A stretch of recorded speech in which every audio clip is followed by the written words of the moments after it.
Hello mga anak, ganito kami sa mga anak ko, kasama ng balae ko dito sa Batangas, dito sa Isola Beach Resort. Nag-swimming, nagre-relax.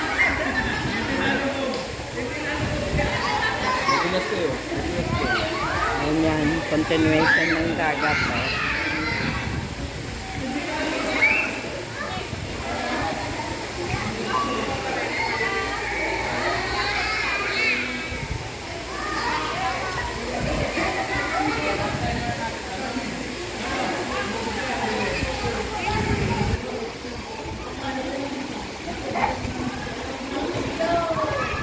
Pag mainit, pwede ka dito sa silong ng maganda ang pwesto.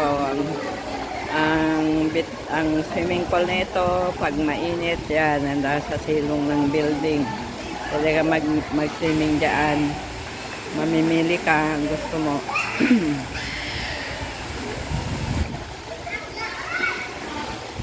Pag gusto mo naman mag-sunbathing dito hanggang sa dagat. Lakad tayo. Ito, meron siyang parang falls, artificial falls na ginawa pababa dito sa swimming pool. Ganyan. Yan. Maganda naman.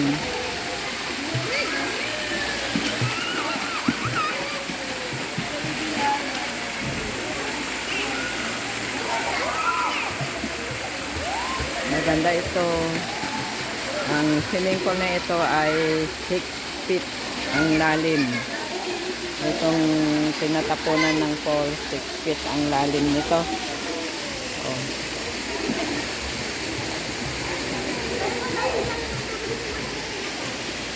Maganda naman itong daanan. Ayan, si Honey at saka si Clara.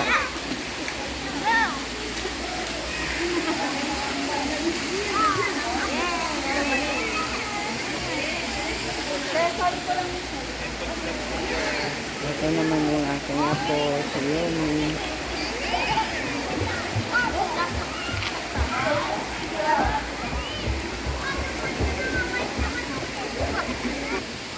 Mga attraction dito sa Isola.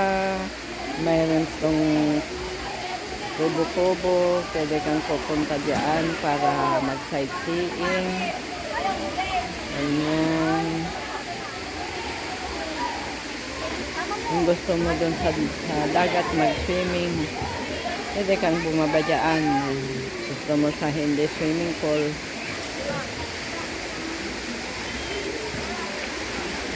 lahat siguro dyan sa gilid-gilid na yan, puro resort, Batangas Resort. Siguro hindi, pag may bagyo, hindi siguro bahain dito. Maganda rin sa rooftop. Gusto mong mag-ano sa rooftop, mag-sightseeing sa rooftop. Ganda rin dyan.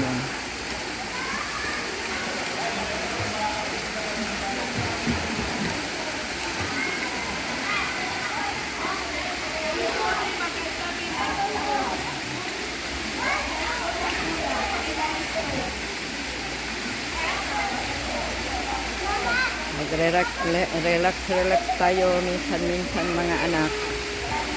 Dito sa Batangas, marami kayong makikitang magagandang resort. Shout out mga anak.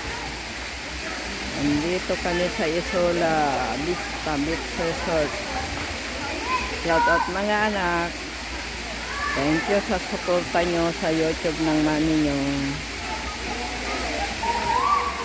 Bye mga anak. God bless.